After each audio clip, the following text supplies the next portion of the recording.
Mashiach, lai lai lai lai lai lai lai. Mashiach, Mashiach, Mashiach, lai lai lai lai lai lai lai. Mashiach, Mashiach, Mashiach, lai lai lai lai lai lai lai. Ve'afati she'imamea עם כל זה הקלו, הקלו מאוד שיבוא. ve'afati she'imamea עם כל זה הקלו, הקלו מאוד שיבוא. שיבוא, שיבוא, שיבוא, שיבוא.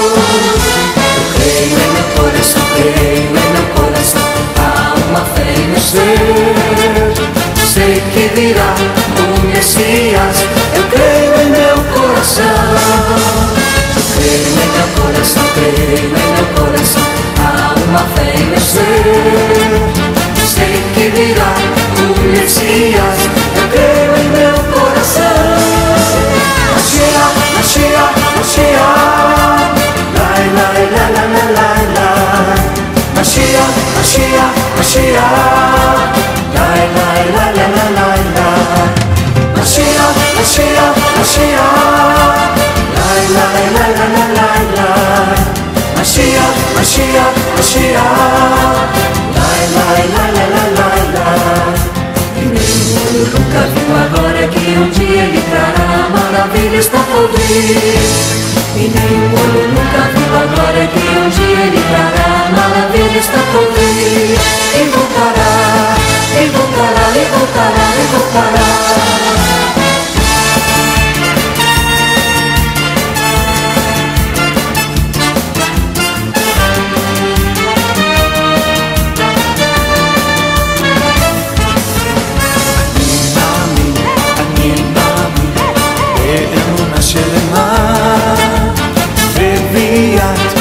Mashiach, ani ani mamami, ani mami,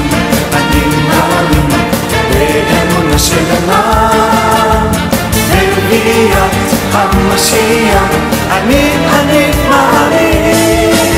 Mashiach, Mashiach, Mashiach, lai lai lai lai lai lai. Mashiach, Mashiach, Mashiach, lai lai lai lai lai lai lai. Mashiach, Mashiach, Mashiach, lai lai lai lai lai lai lai. Mashiach, Mashiach, Mashiach, lai lai lai lai lai lai lai. ve'afati she'imamea עם כל זה הקלו, הקלו בכל שיבוא. ve'afati she'imamea עם כל זה הקלו, הקלו בכל שיבוא. שיבוא, שיבוא. Mashiach, Mashiach, Mashiach, Mashiach, שיבוא.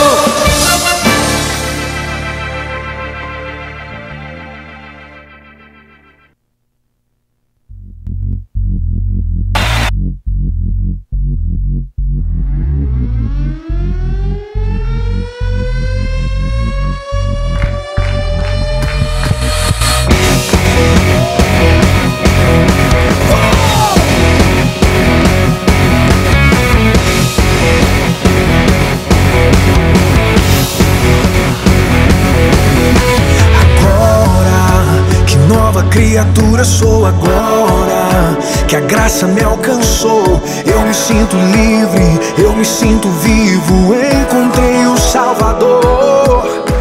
Agora que perdoado sou, agora que a luz brilhou, não sou mais condenado. Fui livre do pecado e todo o meu passado Cristo apagou. Oh, oh, oh.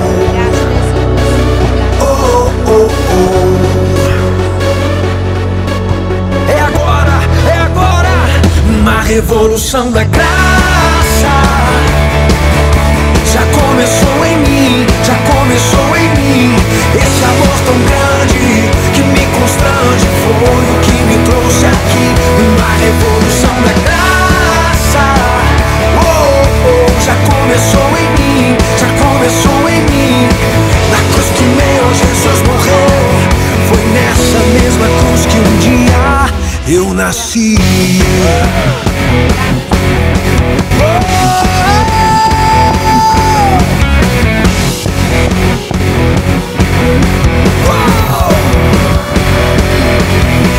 Agora, que nova criatura sou agora, que a graça me alcançou. Eu me sinto livre, eu me sinto vivo. Encontrei o Salvador. Agora que perdoado sou, agora que a luz brilhou, não sou mais condenado, fui livre do pecado. Todo meu passado Cristo apagou.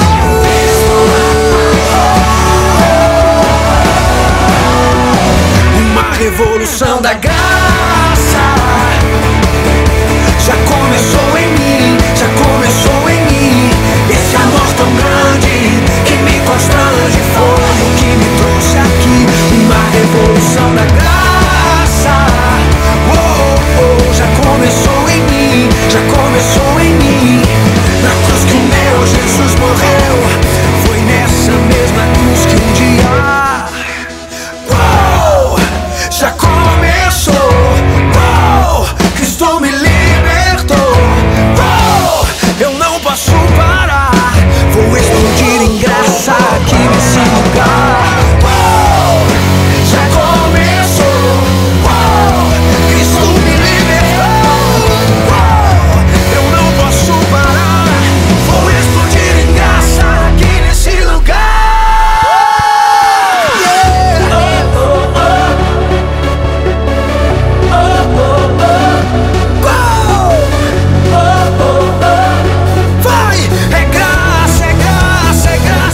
Revolução da graça já começou em mim, já começou em mim. Esse amor tão grande que me constrange foi o que me trouxe aqui. Uma revolução da graça, já começou em mim, já começou em mim.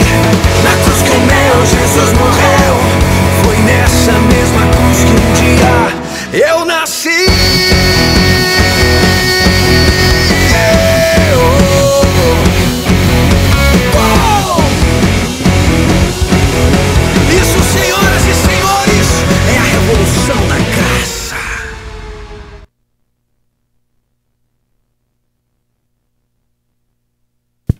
Podem sentar, por favor.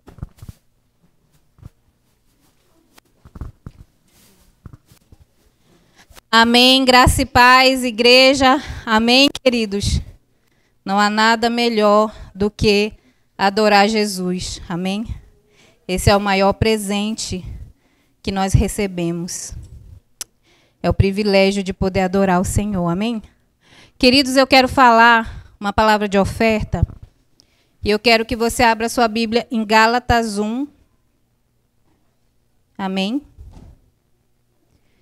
Se você observar aí algum visitante sem Bíblia, compartilhe aí a palavra do Senhor. Amém? Para todos poderem acompanhar. Gálatas 1, 4. Gálatas 1, 4. Quem achou?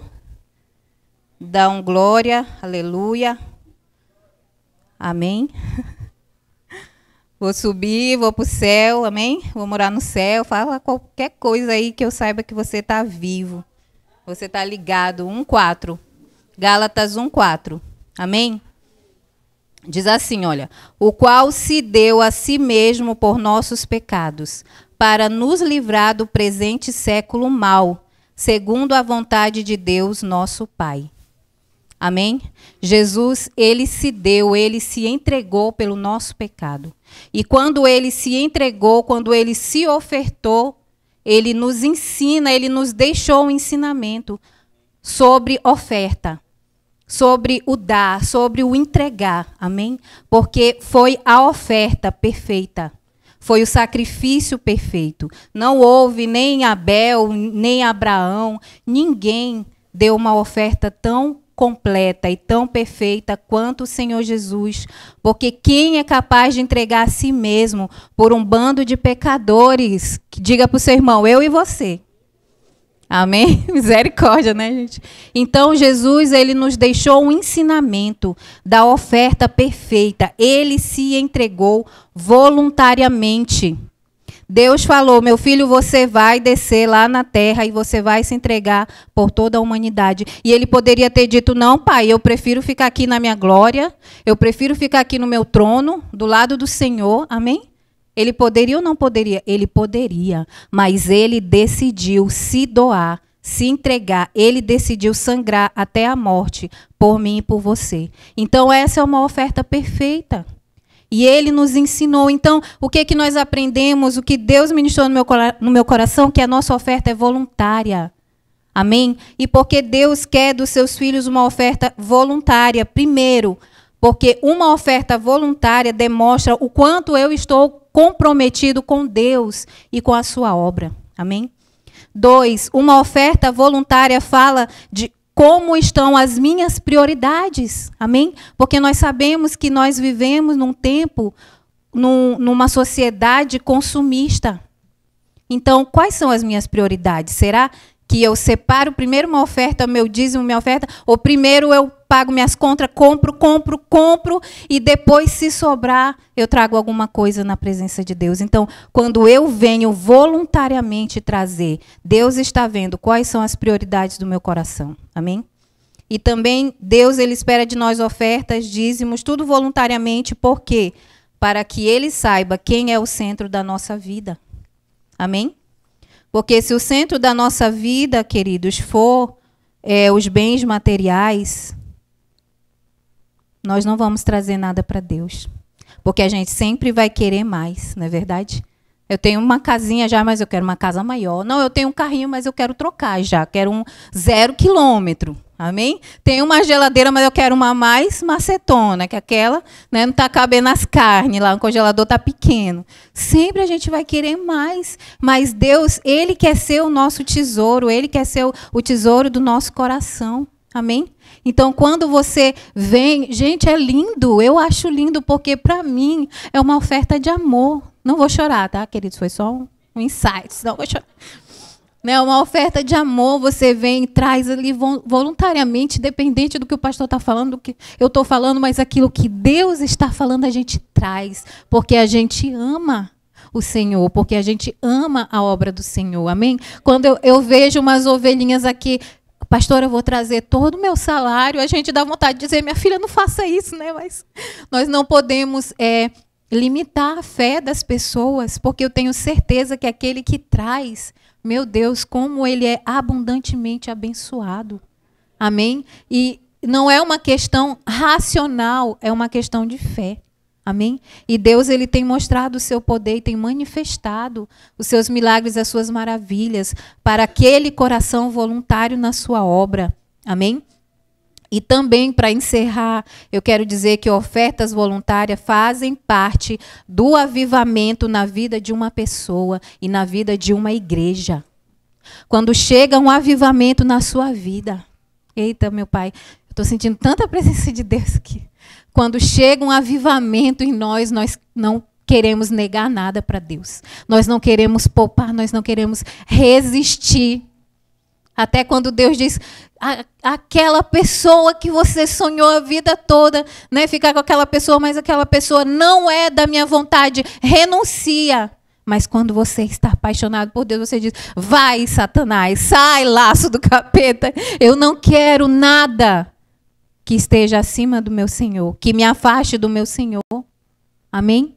Então a gente traz, quando há um avivamento na nossa vida, tudo aquilo que está morto ressuscita, toda a essência que Deus colocou em nós, que foi roubada, saqueada pelo inimigo por causa do nosso pecado, ele restitui. Ele restitui a nossa bondade, ele restitui a nossa generosidade, ele restitui o nosso desejo de ser santos. Ele restitui. E aí um avivamento, ele traz prosperidade financeira. Não é teologia da prosperidade, querido, é prosperidade mesmo que a palavra de Deus declara sobre nós, sobre nossas vidas. Amém? E para encerrar, eu quero ler Atos 2.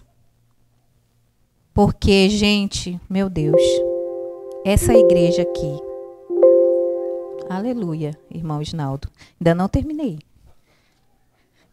essa igreja aqui de Atos, meu Deus, foi a igreja. A igreja. Foi o avivamento. Mas nós ainda viveremos um poderoso avivamento. Amém? Você crê? Disse assim, ó, Atos 2, do 44 ao 46. Abra aí sua Bíblia, amém? Todos os que criam estavam juntos e tinham tudo em comum. Vendiam suas propriedades e fazendas e repartiam com todos, segundo cada um tinha necessidade, e perseverando unânimes todos os dias no templo, e partindo o pão em casa, comiam juntos com alegria e singeleza de coração. Queridos, essa igreja viveu um poderoso avivamento. E esse avivamento, em cada discípulo ali, os fez se desprender de tal maneira das suas finanças, do seu material. Tipo, vamos dar exemplo aqui, todo mundo tivesse carro, só um irmãozinho não tivesse carro. Aí todo mundo que tinha os carros mais chiques ia vender para comprar um carro mais simples, mas para o irmão também poder ter um carro. Entendeu? Trazendo nos dias de hoje. Mas naquele tempo era não. Alguém estava passando necessidade, eles traziam o que eles tinham. E eles vendiam suas propriedades. Gente, isso é um avivamento. E eles traziam... Você já pensou? Você tem coragem de vender a sua casa para ajudar alguém, mesmo que esteja passando fome? Não, nós não temos coragem. Porque nós não vivemos esse avivamento aqui. Mas essa igreja viveu um avivamento de tal maneira que nada era valioso, de tal maneira que fosse maior do que a presença de Deus na vida deles. Nada. E aí, gente, já pensou o avivamento? Eles traziam os seus bens aos pés dos apóstolos e diziam: venda porque o fulano de tal não tem comida, não tem uma capa, não tem, não sei, não tem uma vaca que deu leite, eu não sei como eram as coisas naquele tempo. Mas eles se preocupavam com o seu próximo. E eles traziam e eles repartiam, porque eles tinham a mente de Deus. Quando nós vivemos um avivamento, nós recebemos a mente de Deus. Diga para o seu irmão, Deus quer fazer isso na sua vida. Amém? Eles tinham disponibilidade porque estavam vivendo um avivamento pessoal e coletivo como igreja. Ser voluntário na obra de Deus é consequência de um avivamento que nós vivemos, um avivamento que nos alcança. Querido, muitas pessoas não entendem a nossa igreja, muitas pessoas falam mal da nossa igreja porque dizem: esse povo está junto o tempo todo, e esse povo está comendo todo dia, e esse povo está orando todo dia, e esse povo está grudado todo dia e são fanáticos. Glória a Deus. Era diferente aqui? Era diferente? Não era diferente. O que mudou, querido, foi a fé das pessoas. O que mudou foi a visão das pessoas relacionada às coisas de Deus. Diga para o seu irmão, misericórdia. Mas, queridos, eu quero te dizer que quando você vive um avivamento, e eu creio que você viverá, cada um de nós, não será dor nenhuma trazer. Amém? A oferta que Deus colocou no seu coração, o dízimo, mesmo que o seu salário seja muito alto, eu profetizo, né? Mesmo que o seu salário seja 10 mil, seja 5 mil, seja 15 mil, você não vai ter dor para trazer, porque Deus será o centro da sua vida e Jesus será o dono da sua história. Então você não vai ter pena, você não vai ter, ai meu Deus, como é lindo servir a Jesus. Não existe nada mais lindo que servir a Jesus. Amém? Não existe nada mais lindo do que ser voluntário na obra do Senhor. Amém? Eu vou orar primeiro, depois você oferta, tá? Eu gosto assim, porque eu gosto de quebrar os protocolos. Amém? Feche seus olhos. Pai, em nome de Jesus, meu Deus, eu te agradeço por essa fidelidade.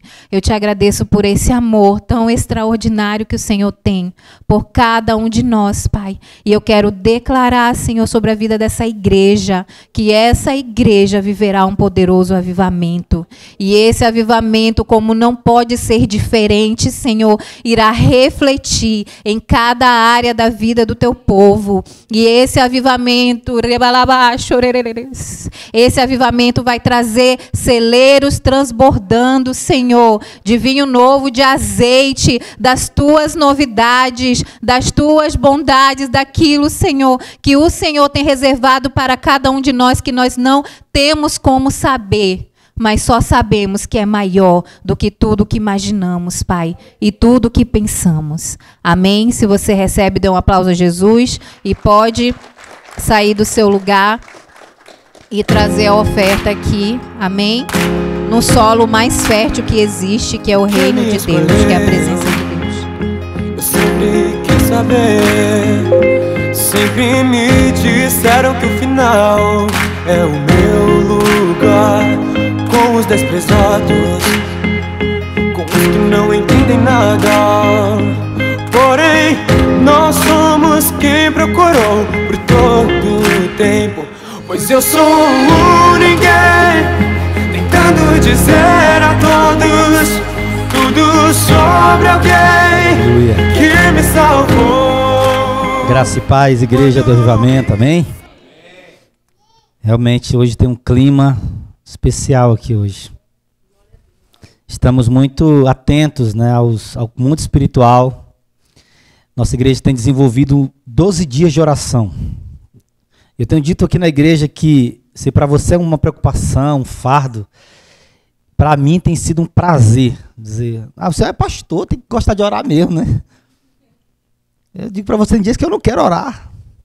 Tem dias que eu não quero ler a Bíblia. Mas eu sei da importância de permanecer orando. E temos orado todos os dias, durante 12 dias, todo mês, nós vamos estar fazendo esse tempo, para abençoar o nosso ano, abençoar cada mês do ano, declarando, profetizando.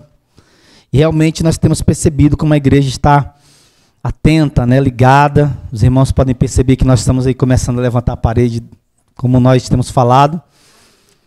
E continuamos dizendo para você que você é desafiado a fazer parte disso. Abraçar essa obra, ajudar, contribuir, a dar além daquilo que você tem imaginado. Amém? Irmão Jefferson, quer dar um testemunho? Vem cá, irmão, rapidamente. Ele vai dar um testemunho de vitória. Eu falei para ele, deu seu testemunho. Ele, hoje? Eu digo, é hoje, né? Deixa ele falar aqui e compartilhar a bênção com vocês. Graça e paz. Apesar de ser professor, quando chega aqui na frente, as coisas mudam. Você fica com medo de falar, é sério. Toma até uma aguinha aqui antes. Não, mas é verdade. Testemunho, né? O que eu posso falar? Que Deus é bom. E é o tempo todo. Isso é verdade.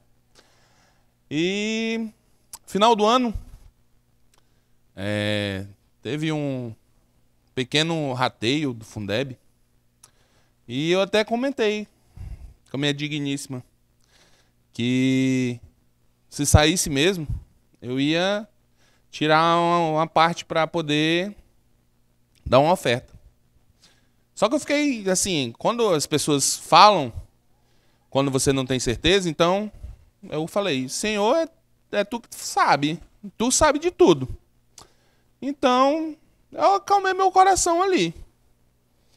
E uns 3, 4 dias depois saiu mesmo a notícia verdadeira. Aí eu falei, chegou a hora da prova. Você vê aquele monte assim, rapaz, daria eu fazer isso, isso, isso. Aí eu, peraí, calma aí. O que eu prometi primeiro? Então tem que cumprir as promessas. Então, eu fui lá e cumpri, né? Porque a mão pesa se você não cumprir o que você promete.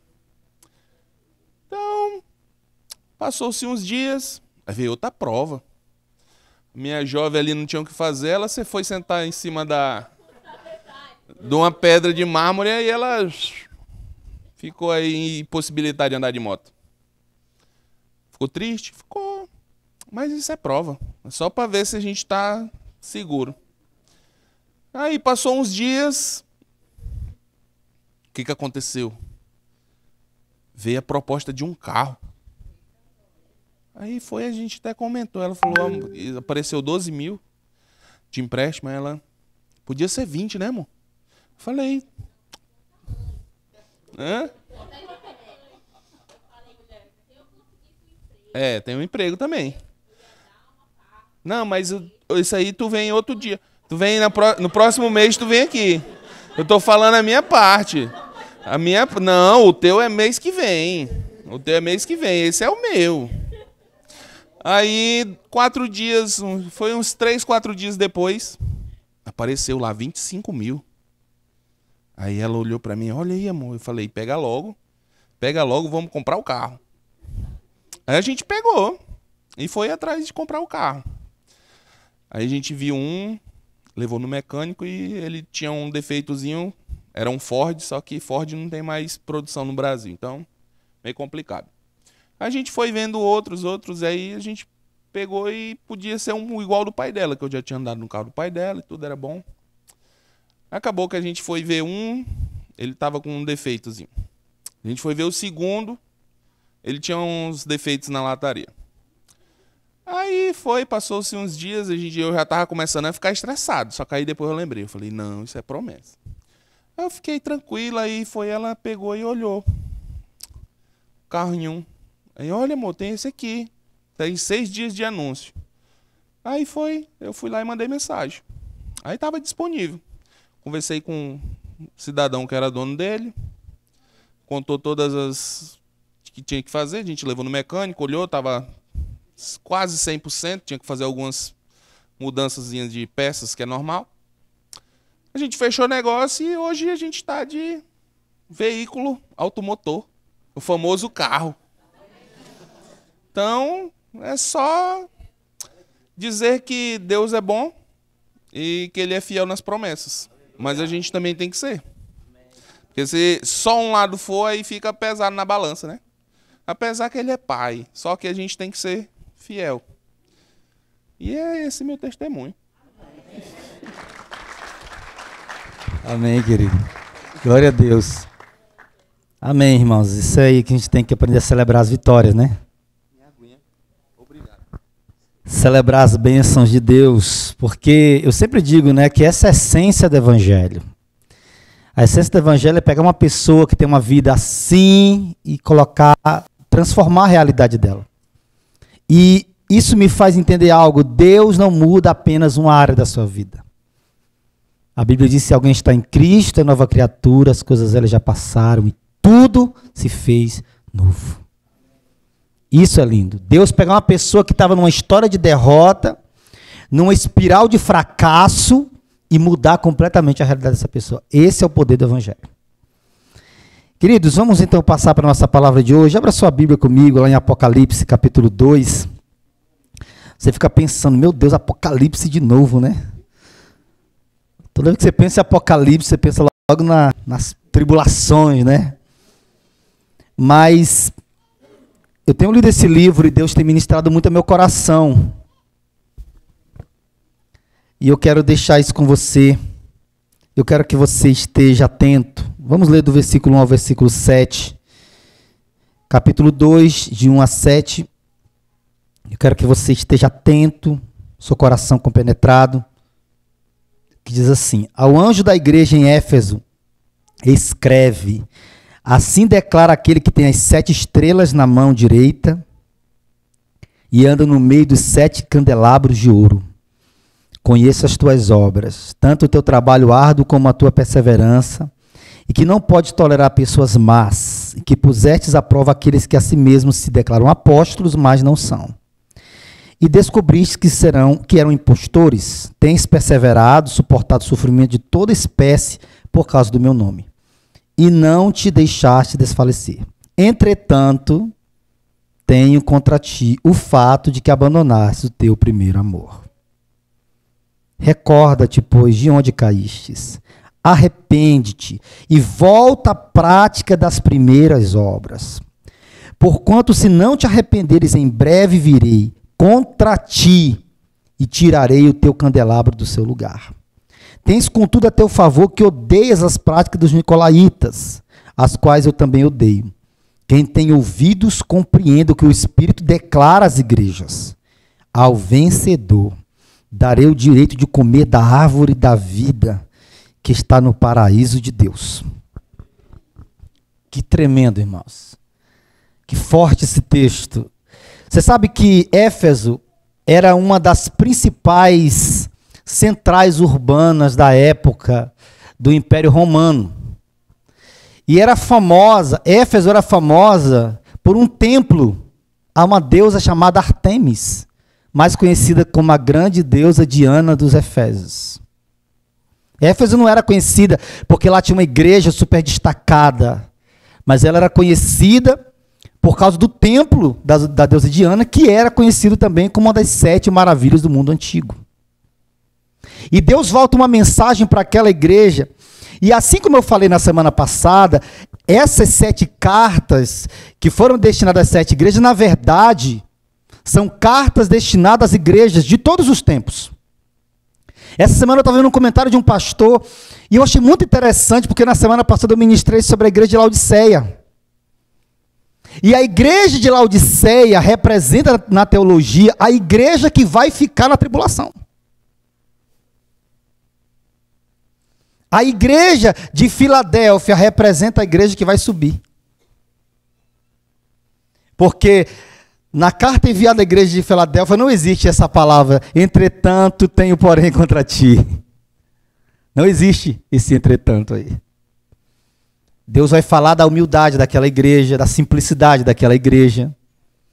Mas eu tenho falado uma coisa que é muito importante a gente entender. Deus tem uma mensagem para a sua vida. Diga para o seu irmão assim: Deus tem uma mensagem para a sua vida hoje. Agora diga assim para ele: quem mandou você entrar aqui?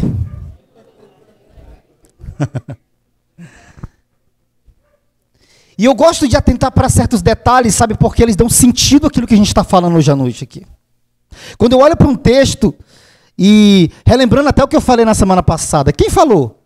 Quem foi que ditou isso para o apóstolo João? Foi o próprio Jesus. E isso dá o quê? Credibilidade à mensagem que está sendo falada. Porque se você ouve uma conversa, olha, fulano falou certas coisas, se essa pessoa é uma mentirosa costumais, e alguém diz, olha, fulano disse isso, quem te disse? Fulano. É um grande mentiroso.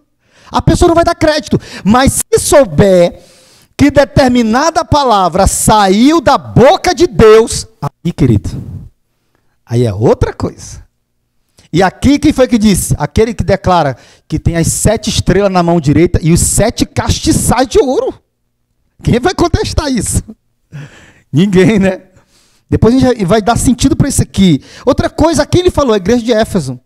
E o que? Por que ele falou? Para demonstrar aquela igreja, para corrigir aquela igreja. E como eu falei na semana passada, eu estou recapitulando alguma coisa para você poder entender.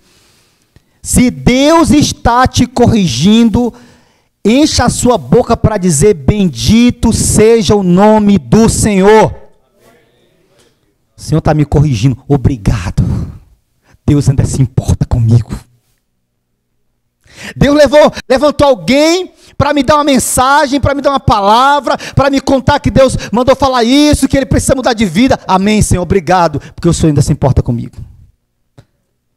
Quando você vê um pai, quando você vê uma mãe, que o filho já aprontou tanto, que a mãe diz, não, esse aí eu já entreguei na mão de Deus, porque eu não consigo mais. É melhor do que aquele lá, né, que Paulo disse, olha, esse aí eu entrego o seu corpo a Satanás, né, para ver se salva pela minha alma. Não é verdade? Então, irmãos, quando Deus ainda está nos confrontando, é um bom sinal. Ele se importa com você. Ele se importa com você, é muito forte. E a mensagem de Deus, as mensagens de Deus, elas não ficam soltas no ar. Deus não é ficar falando a coisa solta, ficou solto. Eu acho que não foi para mim nem para ninguém. Não. Olha o que o texto vai dizer. Ao anjo da igreja de Éfeso. Isso me faz entender o quê? Deus dá nome aos bois. Não fala com a cauda, Deus fala com a cabeça. Sabe para quê? Para gerar responsabilidade ao anjo da igreja. Tem muita gente querendo ser anjo dentro da igreja. Ele só quer o bônus, mas não quer o ônus. Então, no dia que nós comparecermos perante o tribunal de Deus, Deus vai chamar os pastores. Porque a Bíblia diz, o julgamento começará por onde? Pela casa de Deus. Se vai começar pela casa de Deus, vai começar pelos cabeças. Aí lá vai os pastores serem chamados perante o anjo na cadeira, sentado aqui à mesa. Vamos lá, começa a prestar o relatório. O que foi que tu fez com a minha noiva? Como disse o apóstolo René, Deus confia tanto na gente que deu a noiva dele para a gente cuidar. A noiva. Antes de casar com ela. Ele deu a noiva para a gente cuidar. Isso é muito sério. Então a gente vai ter que comparecer perante o tribunal de Deus. E o julgamento começará pelos cabeças, pela liderança. Porque o nome disso é responsabilidade. E eu quero destacar 3 fatores aqui, porque quando Deus começa a falar, a tratar com aquela igreja, Deus começa falando das coisas boas que aquela igreja fazia, as virtudes, as qualidades. Né? Ele vai falando aqui no versículo 2 e 3, conheça as tuas obras, tanto o teu trabalho árduo como a tua perseverança, que não pode tolerar as pessoas más, puseste à prova aqueles que se diziam apóstolos não eram. E, meu irmão, Deus é daquele que ele dá o tapa, depois ele passa bálsamo, ele cura. A Bíblia diz lá em Jó, ele abre a ferida, mas ele sara também. E ali ele começa, eu quero destacar 3 coisas aqui. O primeiro, os teus acertos não justificam os teus erros. Às vezes a gente fica assim, poxa, as pessoas não veem minhas qualidades. Mas o fato de você ter qualidade não anula teu erro, não. A segunda coisa, os teus acertos não impedem que Deus te corrija. Você acertou? Amém. Mas aonde você está errando, Deus vai te corrigir. Não tenha dúvida disso. Deus não vai ter nenhum receio. Observe na trajetória ministerial de Jesus na terra, vê se Jesus tinha cerimônia para falar com alguém. Quando Pedro lá chegou achando que ia, sabe, falar uma coisa boa para Jesus, falando da sua morte, né? Eu vou morrer, importa que eu seja entregue. Aí Pedro chega para Jesus, não, Jesus não fala isso de ti não. Coisa feia. Vai morrer não. Jesus, para trás de mim, Satanás, porque tu me serve com pedra de tropeço. Jesus viu o quê? Viu o diabo usando Pedro. Então Jesus nunca teve cerimônia. Mas também tem uma coisa.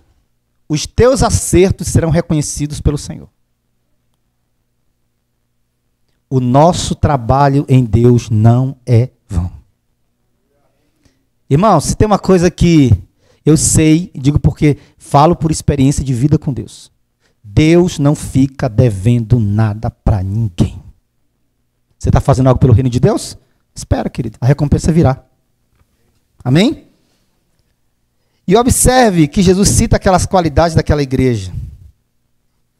O que aconteceu com aquela igreja é um erro muito comum na nossa vida como crente, irmãos. Comum e sutil. Sabe o que é? Quando você passa a zelar mais das coisas de Deus do que do Deus das coisas.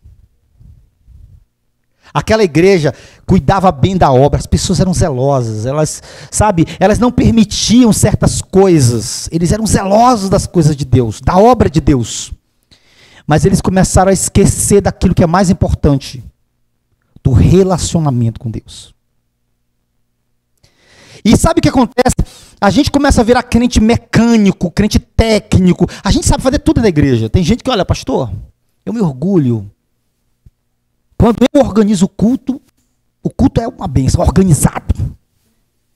Tudo organizadinho. Beleza. Mas a pessoa faz as coisas de Deus sem Deus. O que Deus está condenando aqui? Olha tanta qualidade que essa igreja tinha. Mas ela tinha perdido o primeiro amor. Quantas pessoas estão fazendo as coisas de Deus? Ele sabe fazer tudo dentro da igreja. Tudo. Ele organiza. Ele é zeloso. Sabe, assim como quando Jesus vem na terra, ele encontra quem? Um bando de fariseu que jejuava 2 vezes na semana, eram observadores do sábado. eram homens que sabiam cumprir o protocolo, mas não tinha vida de Deus neles. Olha o tanto de coisa que o Senhor cita. Vocês são bênção, vocês são legais, vocês são perseverantes, vocês são resilientes, mas vocês perderam o primeiro amor. E sabe o que é doidão nisso aqui? Quando Deus fala, que Jesus fala aqui para eles, vocês perderam o primeiro amor, ou seja, vocês perderam a principal característica que fazia de vocês alguém parecido comigo. Sabe, a gente vai passando o tempo, eu sempre digo isso aqui na igreja, uma das coisas mais perigosas que pode acontecer na vida de um crente é ele começar a se acostumar com as coisas da igreja. Tudo é a mesma coisa, eu me acostumei. Eles vão fazer a abertura a tal hora, aí vai ter o louvor, aí vai ter a dança, vai ser do mesmo jeito, todo domingo a mesma coisa. E, cara, muitas vezes Deus prepara uma palavra diferente, um detalhe, uma frase, uma canção, alguma coisa que pode transformar a tua vida. E a coisa mais perigosa é você se acostumar com a unção. Sabe por quê? Você nem está percebendo, você está perdendo a paixão.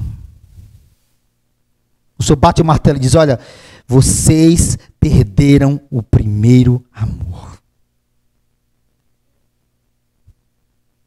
Vocês se tornaram crentes técnicos. Aí o pastor vai falar aquela frase de efeito. Amém! Aleluia! Eu lembro que, quando eu era pequeno, a gente ia para a igreja. E na época o pastor tinha essa mania, né? Era muito comum, hoje nem tanto. Quando o pastor termina de pregar a palavra, eu quero chamar o fulano de tal, fazer a oração de encerramento do culto, irmão. Aí chamava o irmão, aí vinha o irmão, todo inchado. Aí ele fazia a oração. Irmãos, a oração era tão desenhada, decorada. Já sabia até que o irmão...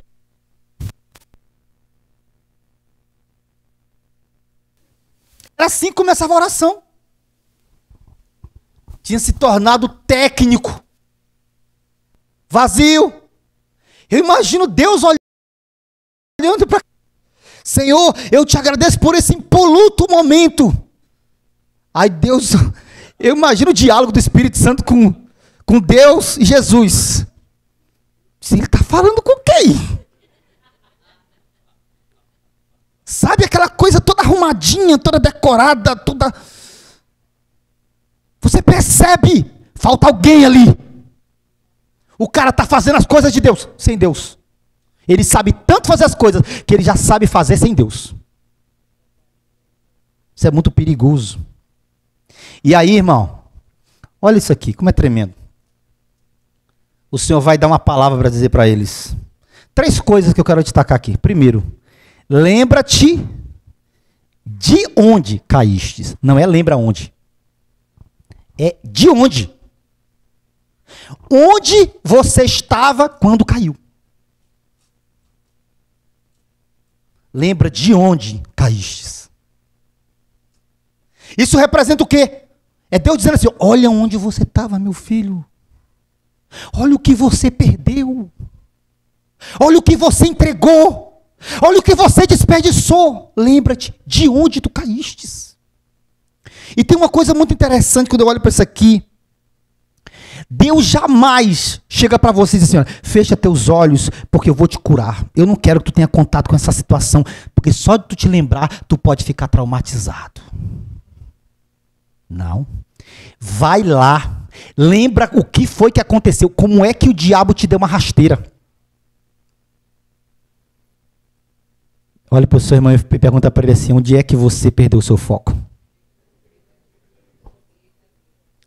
Eu sempre digo, o diabo nem precisa te derrubar. Ele só precisa te distrair. Assim, ó. Aí você, o que aconteceu? Já era. Tu já perdeu o teu foco, perdeu o teu propósito. Aí você vai ficar tateando, sabe, tentando se encontrar de novo. Onde é que tu estava, cara? Assim, eu estava aqui. Porque quando a gente está no primeiro amor com Deus, como é que é? A gente lê a Bíblia. Sabe, parece que as letras saltam para a nossa mente. Tem um fogo, tem uma chama. A gente fica crente chato. pessoa que tu encontra, oi, Jesus te ama. Aí vem ele de novo. Jesus quer salvar a tua vida. A gente, né? Primeiro amor. Ó, se tu não aceitar Jesus, tu vai queimar no inferno, meu irmão. Porque a gente está naquele fogo, né? Paixão, meu Deus. Zeloso, você acorda de madrugada, você ora, você lia 10, 15 capítulos da Bíblia por dia, um livro da Bíblia todinho. Não estou falando de Jonas não, que é só 4 capítulos. Eu aposto essa semana no livro Judas. Judas, tem 20 e poucos versículos, né? Tem nem capítulo, irmão, só Judas capítulo 1. Está perdendo a paixão. E sabe qual é o problema quando a gente começa a perder a paixão? A gente começa a pegar coisas que Deus nunca colocou na gente. Você começa a se comportar de um jeito, olha para ti e diz, não, esse aqui não é meu filho, não. Sabe por que vai acontecer quando a gente se apresentar diante do Senhor? Quando Deus olhar para uma pessoa e diz, olha, eu não te conheço. Tu não tem minha impressão digital, tu não tem meu código genético, tu não parece comigo, isso aí não foi eu que coloquei em ti. Isso aí foi grudando em ti, no mundo, foi o mundo que colocou isso em ti. Foi aquela rede social que tu fica vendo mulher seminua e foi pregando, sabe? Esses palavrões do teu artista preferido. Porque a gente pensa que não é assim. Aí tu fica aí, pastor, eu quero espiritualizar demais as coisas. Não, eu não sou alienado não, querido. Mas eu tenho uma fé sólida bastante para entender que é assim que funciona a coisa. Aí tu não está percebendo. É igual casamento. Quando eu estava namorando, era de mão dada. Andando com a mulher para cima e para baixo. Daqui um tempo, o tempo vai passando. Aqui um dia tem a mulher lá atrás, o cara andando lá na frente, a mulher com 5 meninos. Sua lesma, bora. Né? E antigamente era meu amor. Meu bem. Depois que o negócio começa a ficar meus bens, né? Perdeu o amor, queridos. Isso é muito sério. Então o Senhor diz hoje para nós, ó, entre em contato com aquela experiência que te derrubou. Lembra, recorda. Senhor, onde foi? Como ele conseguiu, Senhor? Eu estava tão bem. Eu estava acordando 5 da madrugada. Eu li a minha Bíblia e eu sentia que, eu quero morar no céu. De repente a coisa, sabe, foi caindo de rendimento. A luzinha começou a piscar assim, ó. Sabe quando aquela luz quer queimar? Vai fazendo tum, tum, tum. Dando pane, sabe como diz o jovem daqui da igreja? Está bugando, irmão, está bugando. Está bugado, irmão. Sabe quando um dia desse, sabe que crente tudo ele é ministrado. Tudo crente é ministrado, tudo. Eu um dia desse estava olhando meu celular todo. Aí estava dizendo que ia para atualização. Aí eu peguei, coloquei para atualizar. Quando coloca para atualizar, ele desliga sozinho, né? Ele reinicia. Muitos de nós estamos correndo de um lado para o outro. A nossa vida é uma loucura, não paramos para dar atenção para Deus. Eu digo para você uma coisa. Assim como às vezes os celulares estão lentos, pesados. Se for necessário, Deus vai apertar bem no botãozinho assim, ó. Pô! Ele vai dizer, eu preciso te parar. Diga para o seu irmão, ei, se preciso for, Deus vai te parar.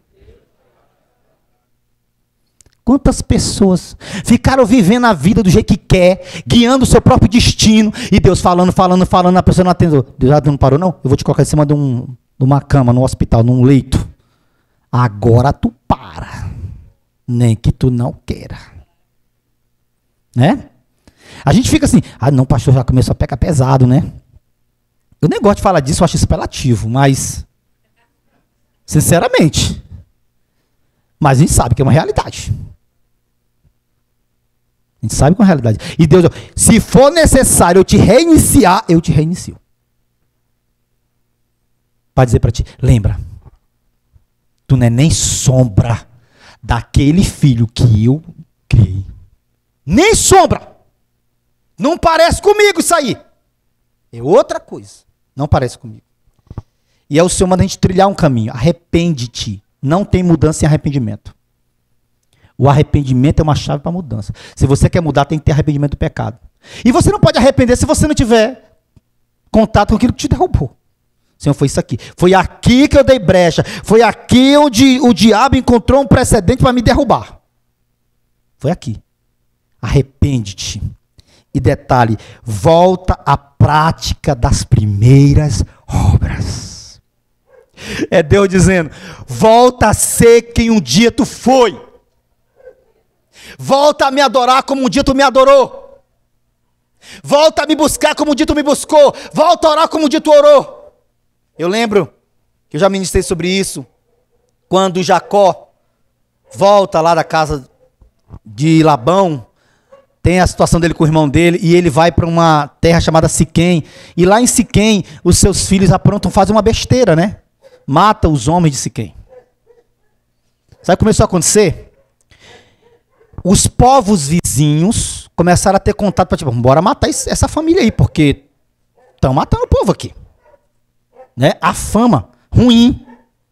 Deus vem com Jacó e de Jacó, levanta-te e volta para Betel. Onde foi Betel? Foi o lugar onde pela primeira vez Deus falou com Jacó, foi em Betel. Irmãos, sabe o que estava acontecendo com a família de Jacó? Os filhos todos tinham ídolos nas suas casas. Os filhos de Jacó estavam desviados.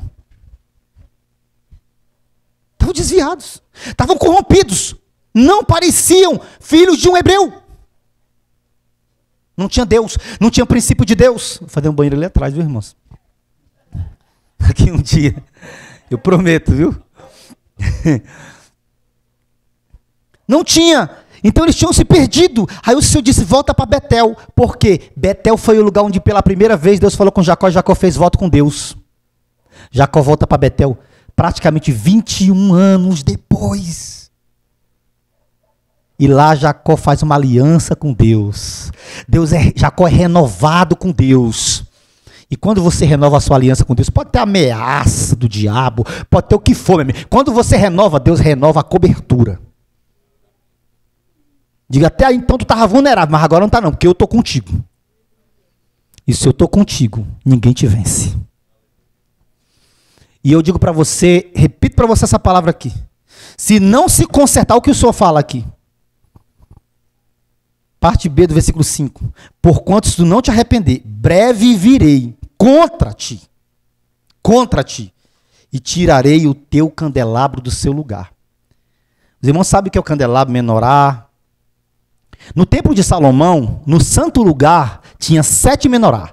7 menorá do lado esquerdo e 7 do lado direito. Quando o sacerdote entrava no santo lugar, as menorás estavam todas acesas.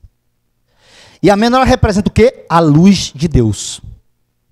Olha o que diz lá no início do texto. Aquele que anda no meio das 7 menorás, nas 7 candelabros, ou seja, aquele que é a luz. Que foi o que Jesus disse? Eu sou a luz do mundo. E Deus estava dizendo o que para aquela igreja? Se vocês não se arrependerem, se vocês não se corrigirem, eu vou remover a luz da tua vida.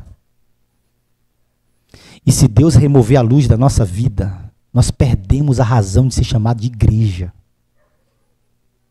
Porque a igreja é a representação da luz de Deus.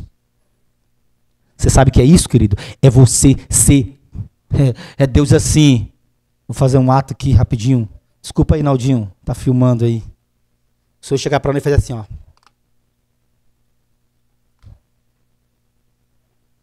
Eu vou te desligar.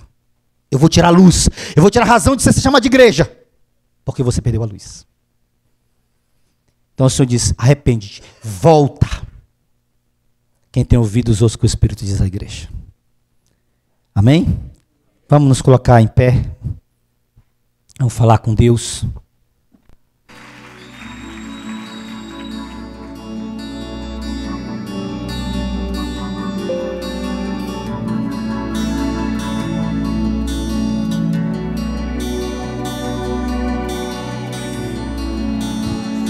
Vamos falar com Deus, igreja. Que contra ti a glória se for. Sabe o que Deus quer de nós? Se for Que nós voltemos ao primeiro amor. sei o teu amor. Essa noite aqui o Espírito Santo pode estar sussurrando no seu coração. Você está longe. Possivelmente você conhece Deus. Possivelmente você já ouviu falar sobre as coisas de Deus. Mas você perdeu o primeiro amor. E essa noite o Pai, o próprio Jesus está nos falando hoje.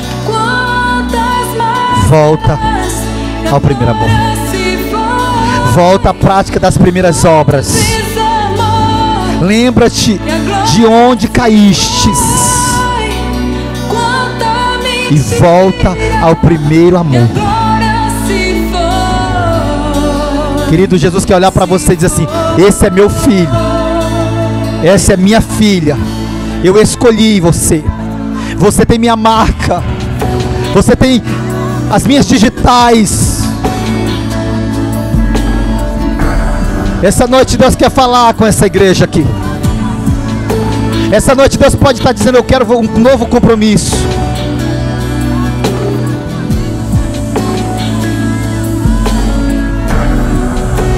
Ouça o que Deus está falando com você essa noite. E a glória se foi.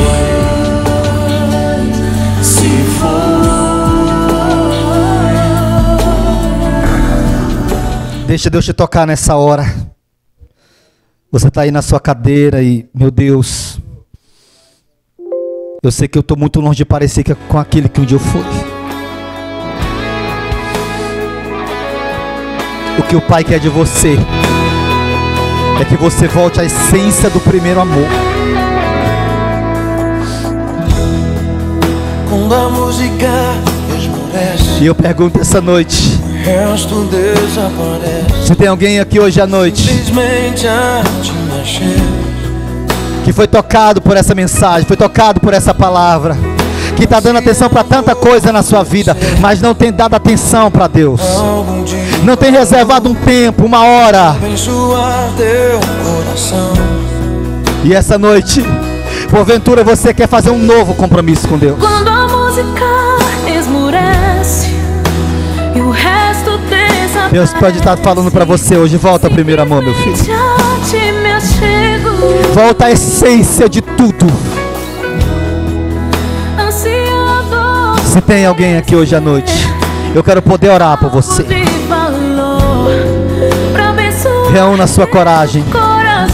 Se não falou com você, eu não quero que você venha aqui na frente. Mais que uma canção. Mas se tem alguém que foi ministrado aqui hoje e diz: apóstolo, eu quero voltar ao primeiro amor, eu quero voltar ao mesmo zelo que um dia eu tive com Deus. O Espírito Santo está sussurrando no meu ouvido e mostrando de onde eu caí. Mais profundo busca, Ah, meu Deus, do que os olhos é com você mesmo que Deus pode estar falando hoje à noite. Reúna a sua coragem e venha, porque eu quero orar por você. Estou voltando. a essência da adoração. E a essência és tu. A essência Pode vir, querido. Jesus, Oh, me perdoa. pelo que eu fiz dela. Quando a essência, Essa mensagem é para os filhos de Deus. Sim, para os filhos de Deus que estão apagados, que estão tristes, que a luz está se apagando, que a sua vida está cinzenta, tu és minha. que você não reflete mais a mesma luz, que você não tem mais o mesmo fogo.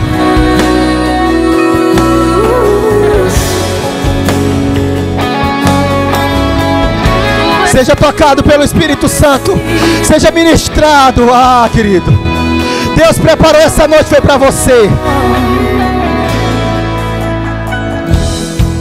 é imensurável valor. Quem está aqui na frente hoje são aquelas pessoas que dizem: apóstolo, eu quero isso. Quanto é giro, Eu estou longe, mas eu não quero mais andar longe. Talvez hoje Deus olhe para mim e não me reconheça mais como filho de Deus. É forte que Deus está querendo falar conosco hoje.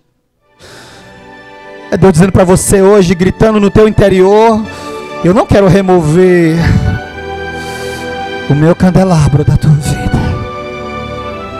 Eu não quero remover a luz. Eu quero que você continue sendo luz, meu filho. Eu quero olhar do alto e dizer: aquele ali é meu filho. Aquele ali eu escolhi. Aquele ali eu chamei. Essa daqui é minha filha. Eu te reconheço como minha filha. Como meu filho.